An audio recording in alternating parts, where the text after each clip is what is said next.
Let me give you one more. Not a story, just a passage. One of the most famous gospel passages in the epistles. And it's from the lips of one of my favorite New Testament characters, the Apostle Paul. Converted as Saul of Tarsus, persecutor of Christians, meets Jesus on the road to Damascus and says, "Who are you, Lord?" Thank you, Jesus. What a question. Thank you, Lord. Who are you, Lord? Thank you. And Jesus says, "I am Jesus whom you persecute."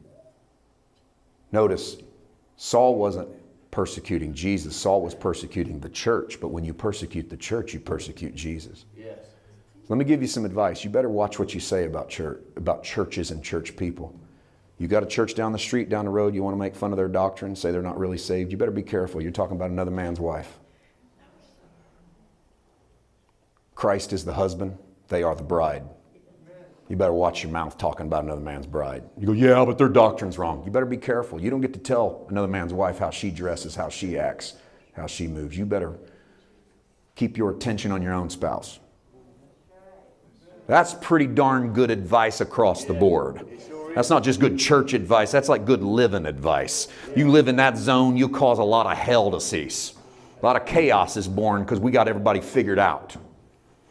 How they ought to live, how they ought to act, how they ought to dress, how they ought to walk, what they ought to watch, what they ought to do, what they get to drink, what they got to do, what they can't. We got it all figured out. Another man's wife, let him take care of his wife. And I got news for you. Whether she's Ephesus or Laodicea or Philadelphia or Smyrna or Thyatira, and she got problems up and down, and Jesus is going, "I got somewhat against you." In all 7 churches, he's standing in the middle of the 7 candlesticks, because you know where he stands in a church he's bothered with? Right in the middle of the church, because you don't leave the spouse you're bothered with. Yes. Man, that's another sermon. I'm going to leave that alone. That was all free. I don't know. That's a free and unsolicited, right? Where'd that come out? Romans chapter 1. Let me give you this and we're going to close. All right? Romans chapter 1. You enjoying yourself today?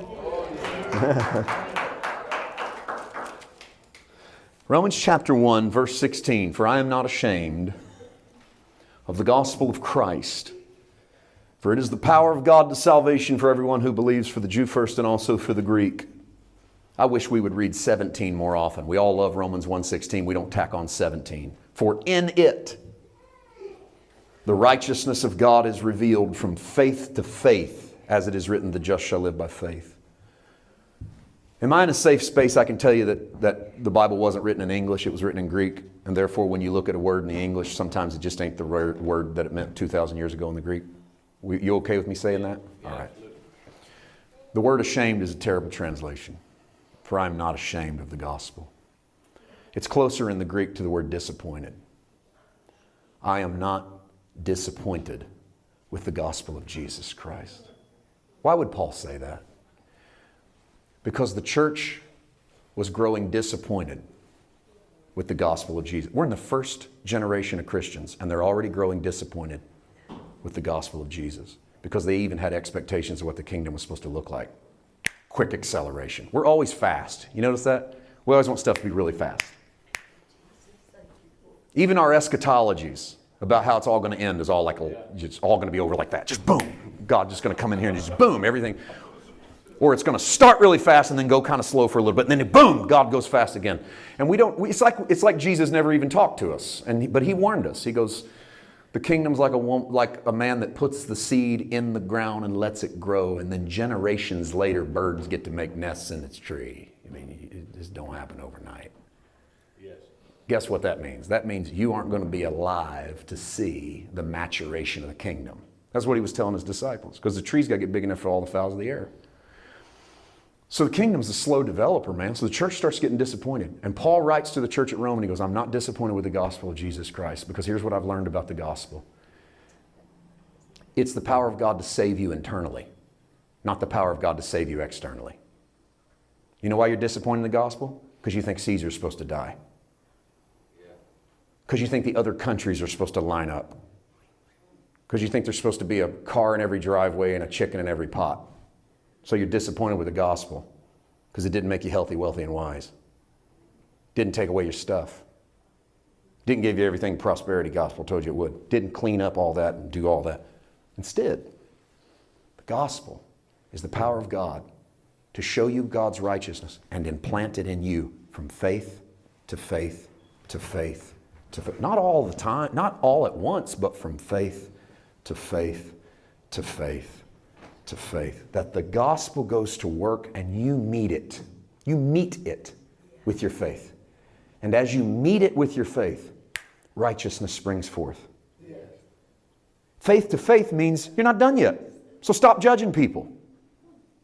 It's faith to faith. It's not faith, it's faith to faith. Righteousness is revealed from faith to faith. So from faith to faith, righteousness is revealed. What happens the next time? Righteousness is revealed. What happens the next time? Righteousness is revealed. We expect all along the journey, boom, salvation. And so we're disappointed. And we're disappointed in people. They came down there, they ain't changed a bit. That guy's been there 5 years, he's doing stuff. Because we're disappointed that the gospel doesn't work as fast as we want it to. And Paul goes, I am not disappointed with the gospel. The gospel is the power of God to save men's souls and make them righteous. And how does it go to work? From faith to faith to faith to faith, and a little bit today and a little bit tomorrow and a little bit the next day, and we're in this for the long haul, man. I'm in here with you. We're going to walk it out. You're going to fall down. You're going to make mistakes. You're going to mess up. We're on a switchback. We're going to pass the same tree. I'm going to wonder if you're learning anything at all. And if you get disappointed, it'll simply be because God's not working as fast as you want Him to. Let me tell you how dangerous that is. Here's what happens, especially in us churches that come from Pentecostal, charismatic backgrounds or holiness backgrounds, and that's how I was raised. Those are the churches I come up in. And we demanded that people change, and the change would start on the outside. You accept Jesus, and I'd start on the outside. Clean up that outside as a reflection. Here's how we'd say it, as a reflection of the inside. And people clean up the outside, and then we would see stuff coming out of them, and we'd get frustrated. And the biggest reason we put clothing restrictions and hair restrictions and movie restrictions and diet restrictions on people is because we wanted to force an external change rather than allowing an internal change to come out from the Holy Spirit. Because the Holy Spirit moves so slow for most of us that we try to help Him out by putting a bunch of rules on people. The Holy Spirit's going to do this way too slowly. I'm not got that kind of patience. What's going to happen in Westminster, if they look down here at this church and they see this slow change out of people, they're going to think we don't take sin serious. And so we got to clean this baby up so that the outsiders look in and go, now those are the people of God. Look how they dress. Look how they act. Look how they talk. Look how they walk. And yet you can come in and never find Jesus. You just find a bunch of people talking about holiness and theology and no Jesus. You go, how you know you don't find Jesus? Because wherever you find Jesus, there's going to be a pimp and a prostitute and a stranger and a widow and an outcast and cancer victims and the blind and the miserable and the poor and the naked and the brokenhearted and the drunk and the drug addict. And if they're not there, there's probably not a lot of spotlight on Jesus. The church is full of broken people. Find me a church not full of broken people, and I'll show you a church that's lost sight of Jesus. We all cut Laodicea down. I just posted a sermon on our site today, the 7 churches, Laodicea. We've been doing the 7 churches in our monthly meeting in Georgia. We do a monthly meeting, by the way, one Sunday a month. And Laodicea is the famous, behold, I stand at the door and knock. If any man open the door and come in, I'll sup with him with me. And we just cut Laodicea. We use that as a salvation verse. Let Jesus come into your heart. And yet, Jesus is standing in the midst of Laodicea. They're His church. He ain't outside trying to get in. You know what the door open bit's about? It's Jesus saying, there's more. There's an intimacy that you and I could have if you cared more about intimacy than you did thinking that you are rich, well increased in goods, and have need of nothing. If you realized that you were poor, miserable, blind, and naked, you and I could have fellowship all the time. What if we came in realizing we were the poor, we were the blind, we were the naked, we were the lame, and we said, Jesus, get mad at all my stuff. Get mad at that blindness. Get mad at that lameness. Get mad at that deafness today. Take out your vengeance. Pour your fire on the evil that is attacking me. Pour your fire on the problem that is plaguing me. And in that, you and I will eat bread and drink wine. Aren't you glad you follow Jesus? You don't know what God looks like till you look at Jesus. But when you look at Jesus, you can't look away. You get your eyes on Jesus, you go, that's the God I've been looking for. That's the Jesus I've been looking for.